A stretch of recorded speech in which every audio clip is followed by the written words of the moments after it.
Este año el tema obligatorio, el tema que se habla en todas las sobremesas es la inteligencia artificial. Claro, desde noviembre del año pasado apareció ChatGPT y rompió todo. Podríamos hablar también del marketing de la inteligencia artificial, ¿no? Con ChatGPT. Pero la inteligencia artificial, que podemos buscarla en, no sé, 5 décadas atrás, tuvo muchos exponentes. Y en los últimos años, Freddy Vivas, ya en las últimas ferias ya habíamos hablado, nunca pudimos coincidir en el horario porque Freddy estaba de viaje, pero ya en ese momento estábamos hablando sobre cómo piensan las máquinas. De hecho, Cómo piensan las máquinas es el título del libro de Freddy, Cómo piensan las máquinas.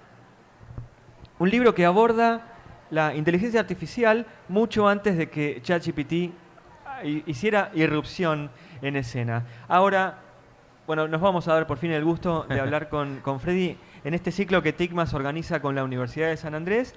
Y la primera pregunta para hacerte, Freddy, gracias por el tiempo. Un placer. Es, bueno, ¿es así? ¿Es la inteligencia artificial el tema del momento? Si no hubiera aparecido ChatGPT, si no hubiera aparecido Microsoft y Elon Musk, ¿todavía Sí. seguiría siendo un culto de ciencia ficción? Puede ser, puede ser. La verdad, como decías, la inteligencia artificial tiene más de 50 años. La inteligencia artificial como un subcampo de las ciencias de la computación, ¿no? Como una rama de las ciencias de la computación que se viene aplicando en un montón de entornos, pero podríamos decir que en general más de investigación en los primeros años y después, como pasa con cualquier tecnología, empieza a implementarse, por ejemplo, en empresas, ¿no? Hace unos 15 o 20 años se viene implementando en empresas, pero la realidad es que el chat GPT que salió en noviembre, que consiguió en 5 días 1 millón de usuarios, es lo que genera esta conversación, digamos, ¿no? 1 millón de usuarios es un montón, es la red social, digamos, que consiguió más usuarios en la historia. La siguiente creo que es Instagram con 3 meses, ¿no? Esa curva de cuánto tarda una compañía en Claro. llegar a 1 millón de usuarios, que al principio era 1 año Sí. o 2 años, después se fue acortando, ¿no? Hasta llegar a la semana. Es un indicador, ¿no? Es un indicador que te demuestra el interés y la democratización que ellos proponían, en este caso OpenAI, que es la empresa que creó ChatGPT, encabezada en ese momento con Elon Musk, con Microsoft atrás. Después Elon se va y después viene toda una conversación, ¿no? Ahora vamos a ir a X Sí. y todo lo que hace ese hombre que a veces parece el malvado de alguna película, ¿no? Sí, sacado de una película parece.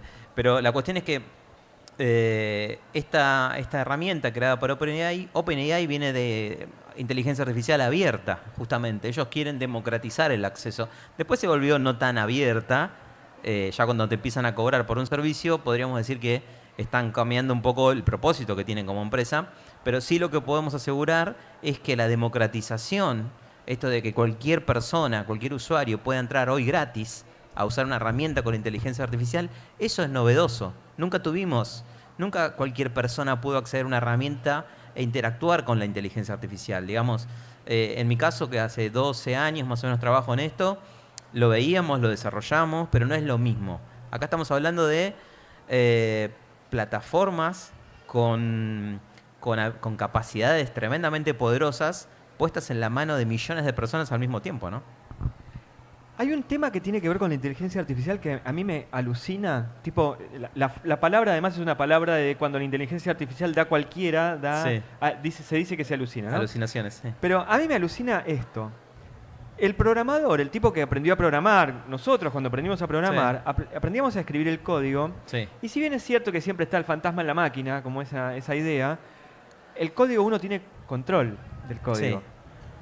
Ahora hoy, la carrera de ingeniería en el prompt, es decir, la orden que se le da a la tecnología artificial, es tan importante, más tal vez, que la propia programación de la inteligencia artificial. Yo ahí tengo una primer polémica, si querés. Vamos. Esto que estás mencionando es como el prompteo sería, para los que nunca lo usaron, es dar indicaciones, La ¿no? orden que se le da a la Es inteligencia una orden. Por ejemplo, a herramientas que crean inteligencia artificial de imagen, podemos decir, crea un oso panda bailando en Marte, digamos, ¿no? Con esas palabras, más otras indicaciones, yo le puedo decir a la inteligencia artificial generativa, en el caso de imágenes o de texto, que haga algo específicamente. Ahora, imagínate lo que puede pasar en los próximos años cuando ese prompteo ya no sea escrito. Años, meses, semanas, ya no sé. Imagínate que eso pasa a estar integrado a la voz, que la sintetización de la voz ya está pasando, ¿no? Y que vos en vez de tener que escribir, le hables a Alexa, Siri, OK Google, cualquiera de esas, y le digas, generame una imagen o dame un texto estilo Borges que hable sobre tal cosa, y lo va a hacer. Entonces, la ingeniería de prompteo, ¿dónde va a quedar? Digamos, ¿no? Se va a ir convirtiendo en otra cosa. Yo creo que una cosa que puse en mi libro en su momento, mucha gente me dice, che, ahora quedó totalmente desactualizado tu libro. Y yo le digo, no sé, puede ser que alguna cosa así, pero una de las cosas que me la jugué porque creí que iba a pasar y ya está pasando es que toda la inteligencia artificial se va como a diluir conceptualmente y se va a meter en todas las otras cosas. Entonces ya el concepto de inteligencia artificial va a ser diferente. Yo me imagino que ChatGPT desaparece. Y ChatGPT queda embebido en otras cosas, ¿no? Por ejemplo, cuando vas a armar un mail, que ChatGPT se conecte y te levante la capacidad que hoy tienes en ChatGPT dentro de una herramienta de mail. Eso ya está pasando. O que esté en una especie de WhatsApp, o que esté en Excel. Entonces, el prompteo hasta podría ir desapareciendo, digamos, ¿no? Pero son cosas del futuro. Yo soy súper torpe y siempre se me cae la No tablet, pasa nada, pero pasa nada. es porque hago como un pase, viste, de Los baile. movimientos. Ahora, la inteligencia artificial como entelequia, ¿dónde está? ¿Dónde se desarrolla? ¿Cuántas inteligencias hay? ¿Cuántas similares a ChatGPT? Se cayó hace unas semanas, se cayó ChatGPT. Se había caído la versión paga, la versión gratuita, todos.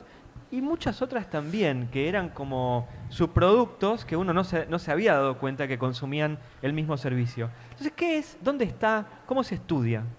La inteligencia artificial está bueno también para los que están escuchando y que capaz tienen iniciativas de querer aprender a desarrollar inteligencia artificial. O sea, inteligencia artificial la podés hacer en tu casa con un lenguaje de programación que se llama Python de forma gratuita. O sea, no necesitas nada. Lo caro y lo complejo muchas veces es el entrenamiento con los datos, digamos. ¿Qué tiene de ventaja, por ejemplo, ChatGPT por sobre todas las otras cosas que existen a nivel inteligencia artificial? Es que tiene un entrenamiento con muchos datos. Se le dio toda la Wikipedia, 17 billones de páginas web, se le dieron todos los blogs de programación del mundo, los sabe. Es como si hubiese puesto a leer casi todo lo que existe en la humanidad digitalizado. Es un gran servidor, un cerebro, un mega cerebro. ¿Y quién paga esa tecnología para el entrenamiento de los datos, ¿no? Entonces, esa es la pregunta. Me acuerdo en mi equipo cuando empezamos a hablar de ChatGPT hace 2 años, o de GPT, que es el modelo atrás de ChatGPT, hace unos 2 años y pico, me decían, nosotros lo podríamos haber hecho, pero bueno, ¿cuánto nos hubiese salido, no? Era como ese el planteo. O sea, todos nos podemos poner a desarrollar inteligencia artificial. De hecho, yo conozco gente en Argentina que está generando estilo ChatGPTs y funcionan bien. Nada más que, bueno, el entrenamiento es costoso, eso se procesa en la nube, a tu pregunta de dónde está todo eso. Por eso la alianza con Microsoft, que tiene una nube propia, que es Azure. Y eso te explica cómo técnicamente esto funciona. Ahora, hay un montón de inteligencias artificiales. Hay inteligencias artificiales de lo que estamos hablando, de ChatGPT, de Bard, por ejemplo, que es la de Google. Es que esa además era como... Si de algún lado debería haber salido, Sí. es de los servidores de Google. Es que vos pensás que en el 2017 la gente de Google inventa la tecnología de Transformers. Que Transformers son el tipo de red neuronal artificial que estamos viendo hoy funcionando en ChatGPT. Lo inventa Google. Y Google, de hecho, tiene desde el 98 en adelante datos digitales. Por lo tanto, cuando mucha gente dice, no, bueno, no hay chance que nadie alcance a OpenAI, y yo pienso, Google tiene datos desde aquella época y tiene toda esta capacidad técnica, sin duda va a ser un gran competidor. Este Bard está basado en Lambda, que Lambda, no sé si te acordás, fue lo del ingeniero que dijo, che, esto tiene vida propia. No sé si te acordás. Eso fue hace como 2 años, o 1 año y medio. Bueno, vayamos a esa vida propia. Hace poco Yuval Harari, el historiador israelí, un mega bestseller, que además sacó un libro que era Homo Sapiens el primero, pero el tercero fue Homo Deus. Sí. O sea, que ya hablaba sobre la idea de la inmortalidad o la búsqueda de la inmortalidad. Él hace poco dijo, ojo, la inteligencia artificial es un gran problema, puede traernos problemas. Y después hay un manifiesto que al día de hoy son como 20.000 científicos que firmaron para no seguir explorando la inteligencia artificial hasta encontrar los límites o los límites éticos, etcétera. Elon Musk fue uno de los que Uno de firmó aquellos, sí. antes de fundar X, ¿no? Sí, claro. Entonces, Un detalle. sí. Entonces, quería preguntarte por esa idea de que qué tan peligrosa es la inteligencia artificial más allá de los libros de ciencia ficción o de los famosos cuentos de ciencia ficción. Sí, a mí me encanta la ciencia ficción, así que si querés podemos hablar de eso también. Hay un cuento del existe Dios, no me acuerdo ahora cómo se llama, pero la mega computadora que Sí, se pregunta, sí. ¿existe Dios? El número 42, la del número 42, decís, ¿no? Sí, El las preguntas. viajero interestelar, intergaláctico, ¿no? Ahí no me acuerdo el nombre. Bueno, la audiencia lo sabrá decir. Sí, lo van a buscar en Google. Si yo estuviera frente a la computadora o tuviéramos a ChatGPT le podemos Solo preguntar. si tuviésemos una computadora. Pero esa bueno, idea de... La computadora siempre fue vista, por lo menos desde la literatura, como un peligro. Sin embargo, hoy hay otros que toman la computadora como un peligro. cualquier inteligencia no humana creo que nos levanta sospechas, ¿no?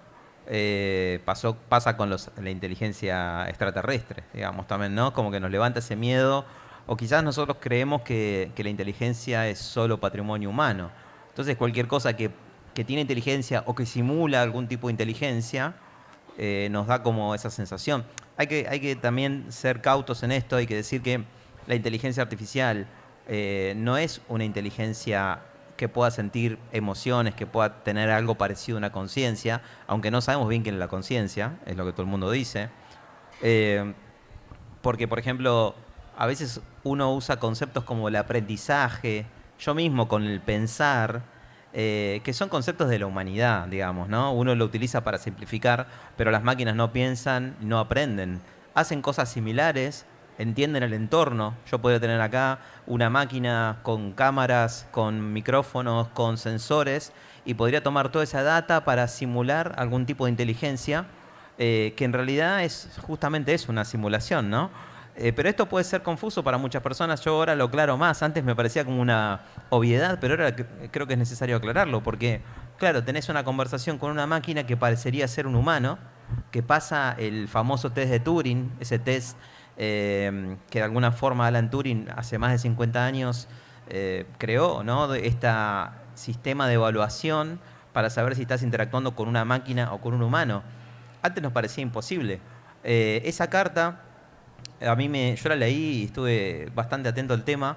Tiene dos lecturas. Una lectura es lo que vos dijiste, Elon Musk como competidor, está lanzando una competencia. Entonces él pretendía frizar los desarrollos. Él y la carta hablan sobre la inteligencia artificial generativa y específicamente sobre los modelos de lenguaje gigantes, que no es la inteligencia artificial. La inteligencia artificial sirve para un montón de cosas y tiene muchos subcampos, y hay uno que es la IA generativa, los modelos de lenguaje gigantes, y ahí adentro está ChatGPT. Él pretendía frizar eso. ¿Por qué? Porque dicen, y Harari también dice, que todavía no entendemos el impacto que va a tener en la sociedad, el impacto que va a tener en los trabajos, en la legislación, y la realidad es que hay bastante de eso. O sea, podemos imaginarnos muchos trabajos impactados por esto, trabajos y roles aumentados por la inteligencia artificial y también desplazados. Entonces, ¿cómo entendemos eso? ¿Cómo lo legislamos? Cuando uno mira casos como lo de Cambridge Analytica, capaz te acordás, sí, cuando debaten con Mark Zuckerberg, que se notaba que no entendían lo que estaban preguntando. Exactamente lo mismo sucedió ahora con TikTok. Va a seguir pasando. Va a seguir pasando. Por eso, para mí, debería ser obligatorio determinado tipo de entrenamiento, ¿no? No solo para legisladores, sino para toda la sociedad en general, porque estamos frente a una herramienta que puede ser usada como una herramienta para bien, puede ser usada como una herramienta que nos impacta negativamente en la sociedad. Por lo tanto, creo que como cualquier disrupción, estamos en el medio de una revolución industrial, además, una revolución de la economía del conocimiento. Creo que requiere de un involucramiento no solo de los tecnólogos, sino de otros tipos de actores también, ¿no? Es súper alucinante esto que vas contando.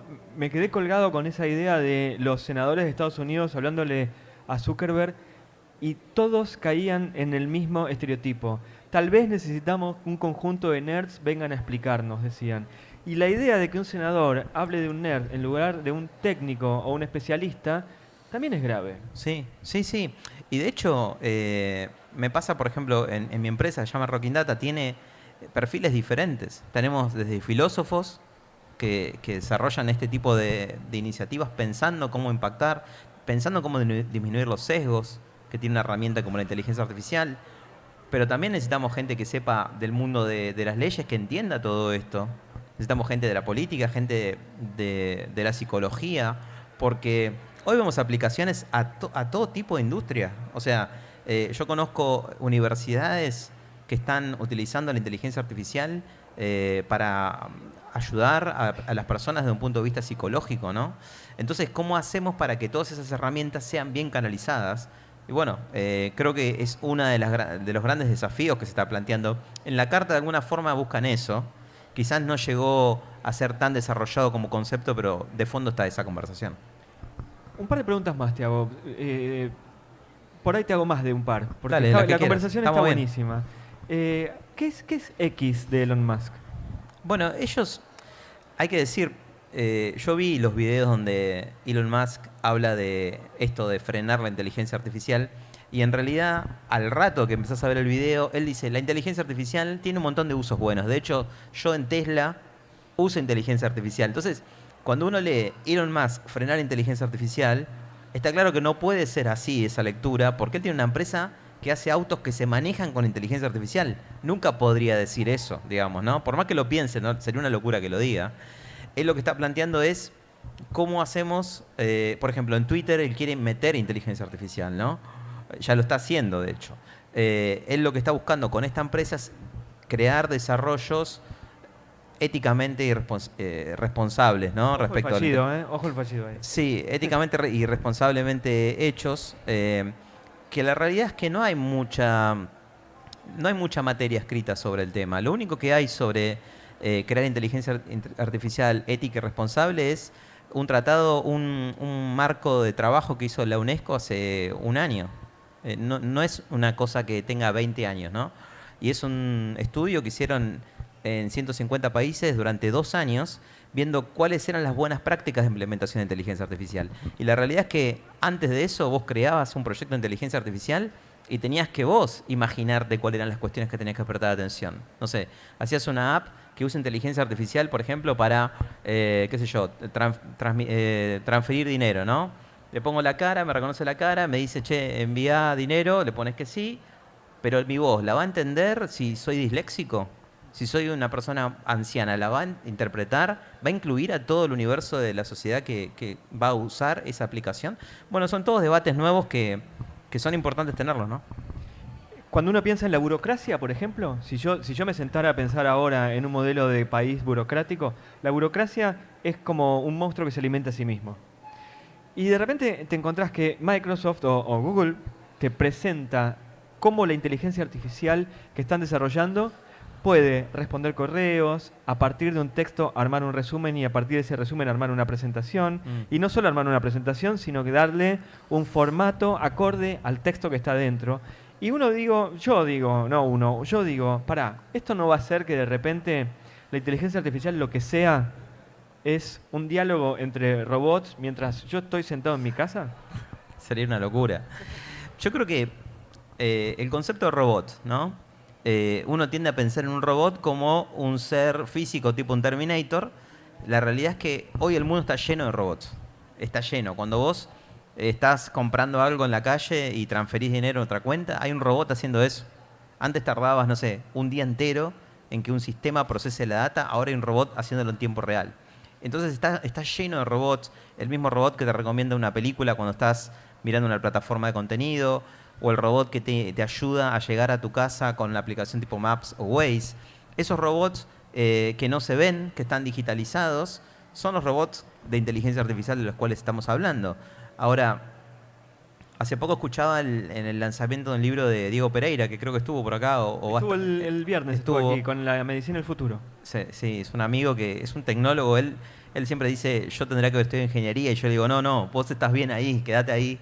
Diego Pereira es el director de la sala de urgencia del La clínica Mitre, Cla- en la calle Córdoba. está en el Güemes también, si Sí, mal, perdón, en el Güemes, no Sí, en el sí. Mitre. Dije Mitre de la calle Córdoba y es el Güemes de la calle Córdoba. Es el Güemes, sí, sí. Bueno, y con él siempre aprendo porque él te cuenta cosas muy concretas y te dice, no sé, cuando hay un accidente que se tarda 22 minutos en cargar los datos de una persona en un sistema. Y yo pienso, cuando vos pedís comida en una aplicación, tardás 2 minutos, 1 minuto. Y tenés trazabilidad en tiempo real de de esa comida que está llegando y pedís una ambulancia por algo y no sabés cuánto va a tardar. Entonces, yo voy siempre de arriba hacia abajo, cómo lo implementamos esto en el mundo real, ¿no?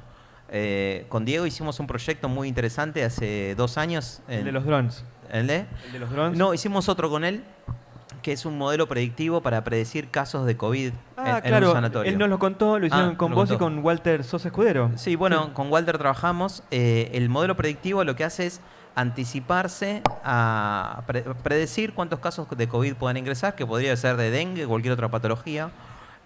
Hizo un caso súper concreto, que ellos tienen una predicción, por más que sea perfecta o no sea perfecta, sirve mejor a no tener ni idea de lo que puede pasar. Ahí estamos hablando de casos súper concretos de la inteligencia artificial aplicada a problemas reales, ¿no? ¿Qué es lo que buscamos hacer? ¿Por qué nos fascina tanto la tecnología? ¿Por qué nos fascina tanto saber cómo piensan las máquinas en todo caso? Yo creo que nos dispara la curiosidad, ¿no? Para mí lo más lindo de todo y lo que está escondido atrás de todos los libros y todo lo que vemos acá es la curiosidad como la madre de querer saber cosas nuevas. Y me parece que hay una frase muy interesante que dice: cualquier tecnología suficientemente avanzada es indistinguible de la magia. Yo creo que si traemos a alguien de hace 100 años y lo sentamos en una computadora que chatee con ChatGPT, ¿qué le puede pasar?